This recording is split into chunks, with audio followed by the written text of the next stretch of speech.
안녕하세요. 내란을 극복하고 경제를 성장시키고 국민의 삶이 나아지는 길을 찾는 방송 이광재의 끝내주는 경제 시작합니다. 며칠 전 손정희 회장이 이재명 대통령을 만나서 AI에는 한국의 전기가 문제다라고 얘기했습니다. 근데 이 전기가 중요한데 주로 지방에서 전기를 생산하고 수도권이 전기가 부족합니다. 이것을 연결하는 송전망이 중요한데 송전망 이슈에 대해서 알아보도록 하겠습니다. 네, 어제 기후환경에너지부 업무보고에서 이재명 대통령이 송전망을 국민펀드로 추진하자 이렇게 제안을 했습니다. 민영화가 아니라 완전한 공공화다 이렇게 규정하기도 했는데요. 오늘 관련 뉴스 슬로우뉴스의 이정환 대표님과 함께 짚어보도록 하겠습니다. 어서 오세요.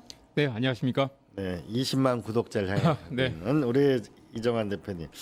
먼저 이게 송전망의 국민성장 펀드를 투입한다 이런 대통령의 발언부터 한번 정리해 주시죠. 네. 이게 이제 송전망의 비용이 얼마 드느냐 하니까 이제 111조 원 엄청난 돈이죠. 이걸 어떻게 조달하느냐. 물론 이제 한전에서 한국전력공사에서 해야 될 텐데 한전도 부채가 200조 원이 넘죠. 네. 1년에 이자 비용만 3조에서 4조 원을 내는데 110조 원을 어떻게 조달하겠느냐. 그래서 이제 우리가 뒤에 얘기하겠지만 지산지소라고 하잖아요.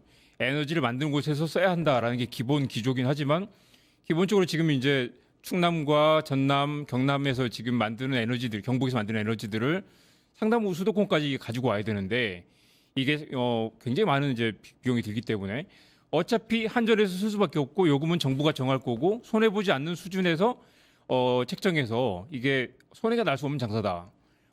이재명 대통령이 이런 말했습니다. 이렇게 안전한 투자가 세상에 어디 있나 라면서 이거를 어차피 한전에서 빚을 내기 어려우면 국민들 투자를 받아보자. 네. 국민 펀드를 만들어서 일정한 수익을 보장해 주는 걸 하면 어떻겠느냐. 국민들에게 투자 기회도 드리고 송배전망을 만들어서 신속하게 깔아서 속도를 내보자라는 제안을 했습니다. 네. 뭐 과거부터 전기를 만드는 곳과 사용하는 곳이 달라서 여기에 대해서 약간 불평등 문제 이슈들이 있었는데 지금은 네. 또 이제 AI나 데이터 센터 얘기 나오면서 네네. 전기의 중요성이 더 커진 것 같습니다. 네. 그래서 다시 한번 주목하게 되는데 어쨌든 송전망이 중요하다 얘기는 참 오랫동안 들었었는데 왜 지금까지 못 풀었던 거죠? 아주 해묵은 또 이슈를 말씀을 해주셔야 될 것 같은데요. 그렇습니다. 혹시 그림 띄울 수 있으면 한번 띄워주시고요. 지금 이제 지역에서 생산하는 이제 호남이나 경남 쪽에 생산하는 전기가 75% 정도 되고요. 네. 소비는 또 수도권에서 집중되어 있기 때문에 이 전기를 이제 끌어오는 그 과정에 굉장히 많은 비용이 들죠. 그래서 이제 예를 들면 경기도 같은 경우는 88테라와트를 발전을 하고 실제 소비는 140테라와트시를 소비를 하기 때문에 네. 이렇게 만드는 곳과 쓰는 곳이 다른데 그만큼 이제 그러면 전기를 끌어와야 되지 않겠습니까? 그런데 전기를 끌어오는 게 또 이 킬로미터당 비용이 굉장히 많이 들기 때문에 네.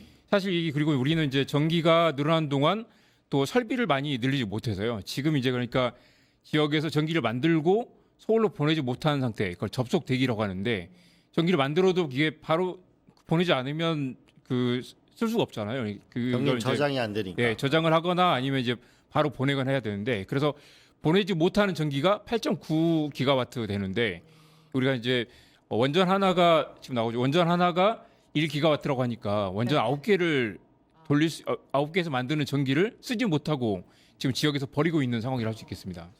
전기가 없는 게 아니고 전기를 제때 보내지 못해서 못 쓰는 거네요. 그렇습니다. 이 그림도 보시면 아까 말씀드린 그건데요. 이제 빨간색이 소비, 그다음에 파란색이 발전인데, 그러니까 보면 이제 이 경기와 서울, 울산 이쪽 이제 공장이 많은 지역에서는 이 발전보다 소비가 많고요. 그다음에 충남, 경북, 경남, 전남 등 이제 오른쪽에 있는 쪽에서는 많이 만들었는데 소비는 안 되고 이 전기를 오른쪽에 있는 전기를 왼쪽으로 끌어와야 되는 그런 상황이 있고요. 보시면 이 자급률을 보시면 경북은 자급률이 한 200%가 다음 그림 보십시오. 경북은 자급률이 200%가 넘고요. 그러니까 만드는 것 대비 쓰는 것 대비 만드는 게 한 202배가 넘는다는 거죠. 울전 원자력이 있으니까. 네, 그렇습니다. 그리고 충남은 이제 화력발전 LNG가 많고요. 강원도에도 최근에 화력발전소 많이 들어섰습니다. 전남은 뭐 이 원자력도 있지만 연광 원자력도 있지만 전남에 최근에 이제 태양광이 많이 들어서서 그러니까 경북, 충남, 강원, 전남 등은 에너지를 만드는데 이 에너지를 경기도로 가져오지 못하는 상황입니다. 밑에 보시면 경기도는 자금률 62%밖에 되지 않는데 나머지 38%를 다른 곳에서 끌어와야 된다는 거죠. 그리고 이것도 한번 보십시오. 이게 이제 행정구역별로 나타내 본 건데요. 보시면 이제 이 회색이 석탄입니다. 그러니까 충남에는 석탄 발전소가 여전히 많이 있고요. 당진 화력 발전소. 예, 놀랍게도 강원도는 최근에 또 석탄 발전소를 최근에 삼척에 만들었죠. 이명박 정권 들어서 엄청 네. 많이 만들. 최근에 개장한 지를 만들었다. 만들어가지고 이걸 앞으로 10년 이상 더 돌려야 되는 상황입니다. 그래서 이제 이 석탄도 여전히 많고요. 보시면 한국에 원자력이 또 많이 들어서서 경북하고 전남에 원자력, 부산도 원자력이 많이 있죠. 그래서 이제 이재명 정부는 원자력 발전을 일단 있는 건 계속 쓴다. 그리고 새로 원전을 지으려면 지금 뭐 엊그저께 이 업무 보고서 나왔지만 이게 몇 년 걸리느냐. 뭐 빨리 걸리면 5년이라고 했는데 5년보다 훨씬 더 걸리고요. 기본 한 10년에 13년 걸린다는 이야기가 있어서 당장 에너지가 필요한데 13년 동안 지을 수는 없고 지을 수 있는 땅도 없죠. 그래서 이게 이 그림에서 볼 수 있는 거는 지금 이제 파란색이 LNG인데 LNG는 경기도하고 인천에도 많이 있고요. 그런데 이제 이 맨 오른쪽에 녹색이 신재생 에너지입니다. 이게 이제 태양광과 풍력 등인데 이게 이제 충남과 전남 등에 있는데 이 전기를 어떻게 끌어오느냐가 굉장히 중요한 과제이고요. 지금 우리가 이제 이 그림의 핵심인데 보시면 왼쪽에 생산과 오른쪽 소비 중간에 이제 병목 현상이 생기는데 이걸 에너지를 뭐 다 끌어오면 되죠. 아까 말씀드린 것처럼 한 8.9 기가와트, 그러니까 한비 원전 9기에 해당하는 전기를 지금 송전망이 없어가지고 네. 가져오지 못한 상황. 그래서 이 송전망 후진국이란 말이 나오고 우리가 발전소를 많이 지었으면서 송전망을 못 지어서 지금 근본적인 문제가 생기고 있는 상황입니다. 네.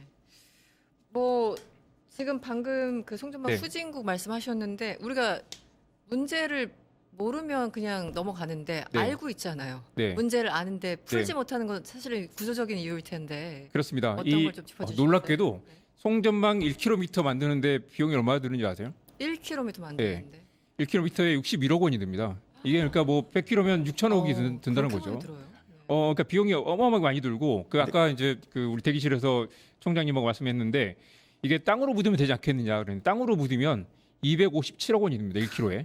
그러니까 이게 더 들어. 기본적인 철탑을 이렇게 높게 짓고 그 송전망이 들어가는 곳마다 갈등이 생기는 것. 우리 그렇죠. 대표적인 밀양 송전탑 갈등이 있었죠. 네. 그러면 이제 제가 취재를 옛날에 해보니까 밀양의 분들이 이제 그 반대를 하는 이유는 기본적인 이제 저녁이 되면 막 파란 도깨비 불빛이 나온다고 네, 하잖아요. 네. 그런 것도 겁먹지만 기본적으로 송전탑이 들어선 지역에는 사람이 살 수 없다라는 인식이 강하기 때문에 그리고 기본적으로 그 동네 부동산 가격이 급락을 하죠. 사실 그 지역 주민들에게는 재산상 손실이 있는데 그럼요. 네. 그 손실을 적정 금액에 보전해주지 않거나 아니면 이주 대책도 마련하지 않는 상태에서 찍어 누르는 방식으로 하면 당연히 반발이 생기겠죠. 그래서 기본적으로 이 송전망은 비용이 굉장히 많이 든다. 그러니까 뭐 지중으로 묻을 수는 없고요. 지역은 지금 또 강원도에서 끌어오는 전기가 지금 하남에서 막혀 있지 않습니까? 하남에 변전소를 만들고 하남부터 지중화를 해야 되는데 하남 주민들의 반발도 당연히 이해가 되죠. 밀양에서도 반대했듯이 당연히 하남 주민들도 자기 사는 곳에 이 송전망이 들어서고 사실 그게 이제 정부에서는 이게 오해다. 실제로 인체 피해는 없다고 말하지만 네. 지역 주민들의 불안 그리고 당장 실제로 부동산 집값이 떨어지는 문제를 해결해주지 못하면 해결이 안 되는 문제입니다. 그래서 이제 이 송전망의 비용도 비용이지만 지역 주민들의 반발을 해결하는 것도 문제고 이 앞으로 그 아까 말씀드린 그 병목 현상을 해결하려면 어마어마한 송전망을 더 지어야 되는데 우리가 발전소만 짓느라고 네. 이 송전망을 짓지 못했습니다. 그래서 발전량이 태양광과 풍력 설비가 10년 동안 6배가 늘었는데 발전량은 3배밖에 늘지 않았습니다. 그리고 이게 발전량이 그러니까 에너지는 늘어났는데 발전량이 늘어나지 못하는 건 그만큼 배전망이 없어서 송전망이 없어서 이 그림도 한번 보여주십시오. 이게 이제 우리가 발전소를 많이 짓는다고 되는 게 아니라 빨간색이 실제 발전할 수 있는 양이고요. 예. 노란색은 실제 공급하는 양, 그리고 파란색은 실제 쓰는 양인데요. 보시면 이제 148까지 만들 수 있지만 실제로 공급하는 건 105밖에 안 된다는 거예요. 송전망이 없어서 안 된다는 거네요. 만들지 못, 그 만들어도 버려지는 게 있고 또 태양광 같은 건 이제 낮에 많이 만들고 밤에 못 만들잖아요. 그래서 이제 이 간헐적인 부분이 있기 때문에 이게 그러니까 우리가 이런 엄청난 생산량의 3분의 1 정도를 지금 못 쓰고 버리는 상황인데 이게 송전망과 아까 말씀드린 그 ESS 여러 가지 에너지 저장 장치 등이 부족하기 때문에 만든 전기를 다 버리고 있는 상황이라는 거죠. 그런데 이게 우리가 한 번쯤 생각해 보면 우리가 네. 일본이나 다른 나라 가 보면은 마을 안에 그냥 이 송전선로가 지나가잖아요. 마을 네네. 안으로 사람 주거단지 옆으로도. 네. 그럼 뭔가 그 그 나라는 국민들을 설득하고 합의를 이뤄낼 수 있는 뭔가 시스템이 있지 않았을까요? 그렇습니다. 사실 이걸 이제 뭐 말씀하신 대로 과학으로 보면 실제로 송전망이 민체에 그렇게 큰 피해는 없다. 그리고 사실 얼마 전에 안전장치를 하거나 중민들 좀 반발을 뭐 이렇게 이 무마하면서 갈 수도 있을 텐데 사실 한국은 이제 이 밀양 송전탑 갈등 때부터 이게 누적된 그 불신이 굉장히 크고 훨씬 이전부터 그리고 이건 한번 왜 이걸 피해를 떠넘기느냐 일방적으로 우리가 왜 희생을 감수해야 되느냐라는 그런 정서가 좀 있죠. 어쨌든 이게 주민 합의가 하나가 중요한 거고요. 네. 또 하나는 국민 펀드 이야기가 나왔는데 결국 그러면은 송전망을 만들면 이거 인프라를 까는 거잖아요. 그러면 이게 국민 펀드가 들어가면 돈을 벌어야 되잖아요. 네네, 그 그렇습니다. 돈을 버는 거예요, 아니면 쓰는 거예요? 돈을 벌면 얼마나 버는 거예요?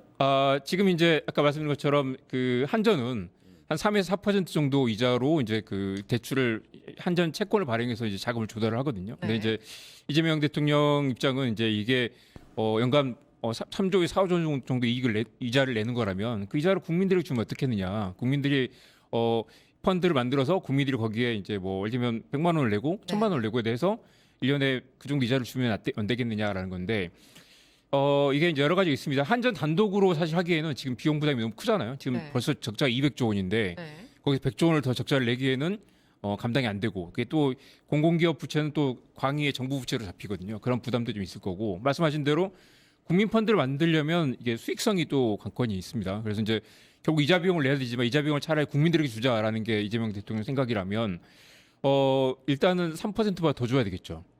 3% 이자를 보고 펀드를 하진 않을 거니까요. 네. 그리고 3% 이자면 그렇게 높은 이자는 아닙니다. 사실 그 돈이면 이 펀드에 넣는 차라리 뭐 예금이나 제2금융권에 넣는 게 맞겠죠. 그래서 사실 국민펀드 어제 나온 이야기는 이게 구체적인 그 펀드의 설계 구조 이야기가 나오지 않았지만 막상 이 펀드를 만들려고 보면 그러면 이걸 수익성을 많이 5% 이상 준다라고 하면 그만큼 오히려 비용이 더 늘어나는 구조. 한전이든 이 송전망 사업의 비용이 늘어나는 구조인데 이거 어떻게 설계할지는 좀 봐야 됩니다. 그리고 이재명 대통령이 전기요금 올리지 않겠다라고 또 얘기를 했어요. 전기요금 올리지 않으면서 한전이 내는 금융 비용을 국민들의 펀드로 돌려준다. 굉장히 어려운 그런 과제인데 해외에서는 물론 연기금이 송전망에 투자를 하고 꽤 많은 이익을 내는 것도 사실입니다. 노르웨이 국부 펀드 등은 또 이렇게 송전망에 투자를 많이 하고 에너지 산업에 투자를 많이 하는데 네. 한국은 사실 이게 이제 아까 말씀드린 대로 1km에 61억 원 그리고 땅에 묻으면 250억 원이 드는데 그 구조를 해결하기는 어렵죠. 그래서 이제 기본적으로는 한국의 전기요금이 굉장히 또 낮은 편이라 네. 만약에 지금 이게 네. 이제 펀드가 투자하기에 약간 그 수익성이 낮다라고 하는 건 기본적인 이게 독점 사업이고 한국이 세계에서 가장 전기요금이 낮은 책정이 돼 있기 때문에 이 부분을 사실은 적정 수준의 전기요금 올리고 또 환경단체들도 전기요금 올려야 된다고 얘기를 하거든요. 굉장히 싼 전기 때문에 한국이 또 전기를 또 이렇게 너무 에너지를 낭비하는 게 낭비하고 아니냐. 있다라고 네, 네. 하는 게 있기 때문에 전기요금 적정 수준 올리면서 또 펀드를 만드는 건 굉장히 정치적으로도 부담이 크기도 합니다. 그래서 네. 이제 그 부분을 이재명 대통령이 어떻게 풀어야 될지 모르겠지만 이게 그러니까 이익과 공공성 두 마리 토끼. 그러니까 이익을 국민들에게 돌려주면서 또 이게 이재명 대통령이 이게 민영화는 아니라고 강력히 얘기를 했거든요. 네. 왜냐하면 주체는 정부, 공공기업, 한전이 가지고 가면서 자금 조달만 민간에 맡기겠다라는 거라서 이게 그러니까 굉장히 파격적인 재미있는 아이디어가 합니다. 이재명 대통령이 아이디어를 냈고 사실 기후 에너지 분야 그 한전이나 다들 지금 당황해하는 상황인데 재미있는 아이디어면서도 막상 이걸 어떻게 이 두 마리 토끼를 잡을 것이냐 그런 이제 복잡한 과제가 남아 있습니다. 네. 그 어쨌든 부분을 한번 우리가 짚어봐야 될 것 같아요. 결국은 이제 이게 이익을 내야 되는데 네, 그러면 전기료 인상이 되지 않고 이익을 어떻게 낼 수 있는지.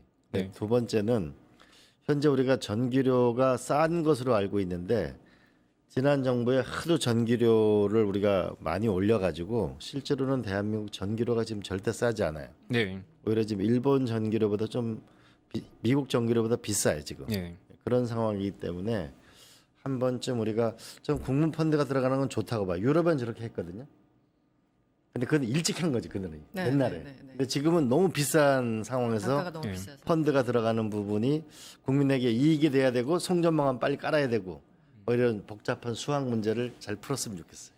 그러니까 말씀하신 대로 이제 그게 전기요금이 올라가고 아까처럼 이제 송전망 건설 비용이 비싸고 그만큼 이게 고비용 구조잖아요. 고비용 구조면 그만큼 또 이익 창출의 기회가 있다는 것이고 아까 말씀드린 것처럼 이게 공공성과 이익의 두 마리 토끼라고 하면 사실 이게 이제 국민들이 펀드에 투자해서 이게 사업에 관여를 하게 되면 좀 더 이제 그런 그 어떤 뭘까요? 이게 이제 어떤 위험 산업이라기보다는 좀 더 네. 친화성이나 아니면 좀 더 이렇게 국민이 좀 가깝게 다가가는 그런 부분도 있어서 그런 이제 송전망에 대한 그런 오해나 편견도 많이 해결되는 그런 부분도 있을 거고요. 말씀드린 것처럼 근본적인 문제는 이 지역에 있는 에너지를 뭐 에너지 고속도로 만들어서 무조건 끌어온다라는 게 아니라 사실은 이제 지산지소, 그러니까 지역에서 만든 전기를 지역에 쓰는 것, 그다음에 지역에 있는 신재생 에너지들을 ESS나 저장 장치를 통해서 에너지 그리드라고 하죠. 이걸 효율적으로 배분하는 그런 것들까지 묶어서 에너지 산업의 효율화 그리고 거기서 새로운 가치 창출을 통한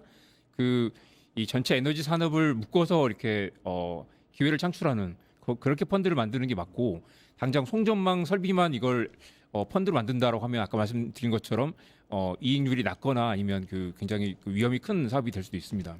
지금 좋은 말씀해 주셨는데 가령 우리가 지역에는 전기를 생산하잖아요. 우리 지역에도 산업이 생겨야 되잖아요. 네, 그러니까 송전망을 한편으로 까면서도 지역에 전기를 만드는 곳에 이익을 줘야 되니까 전라남도 같은 경우는 우리가 아리백 전용 산업 도시가 없거든요. 네, 그런 걸 우리가 해줄 필요가 있고 데이터 센터를 더군다나 전남에 짓는다면은 네, 네.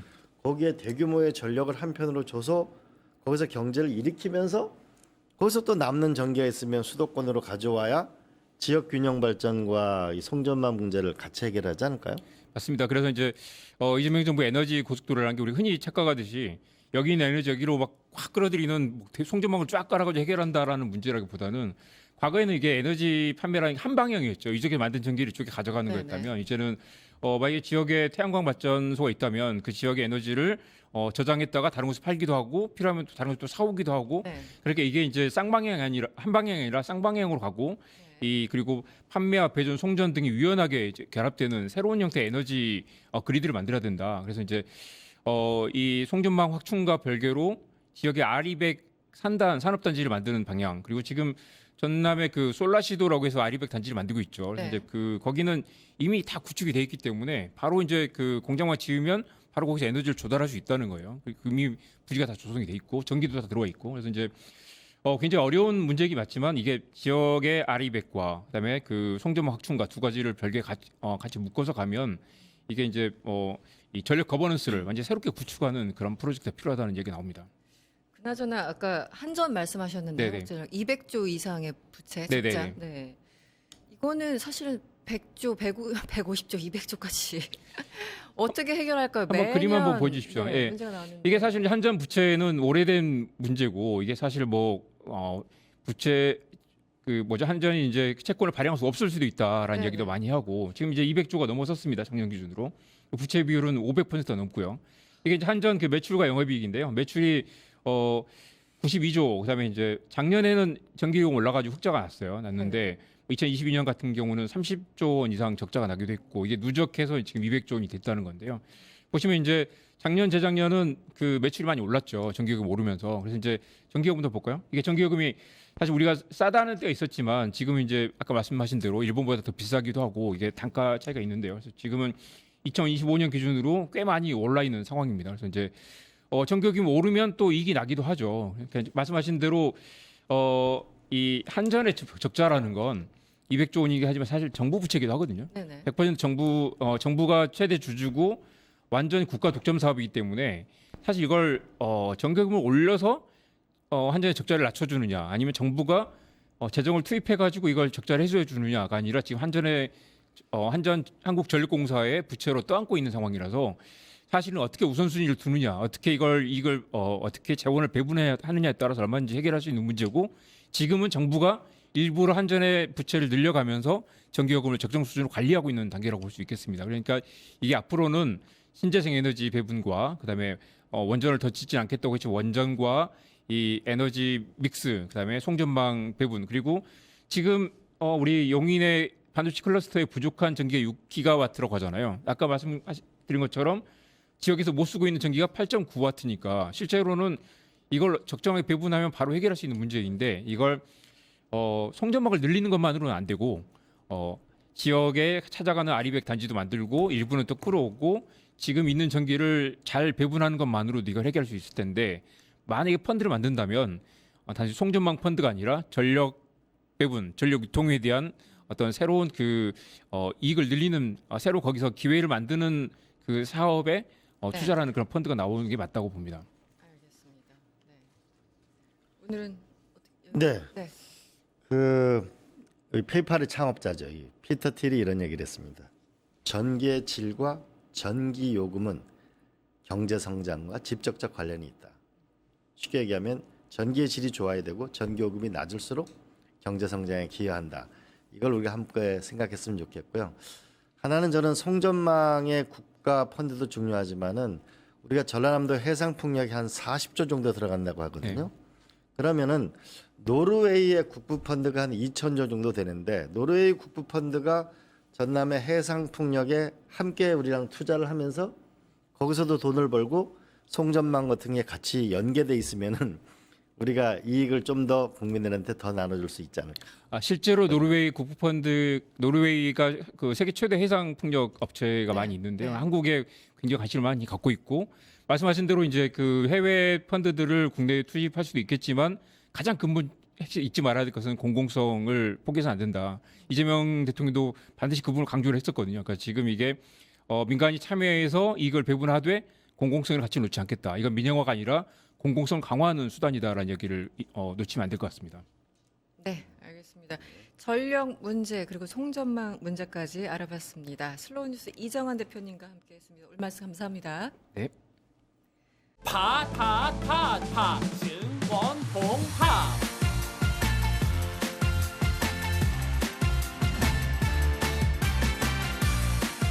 이제 저녁 8시 30분 퇴근 후 퀴즈 한판 혼자 하지 마세요. 같이 해요. 매일 저녁 8시 30분 많은 참여 바랍니다.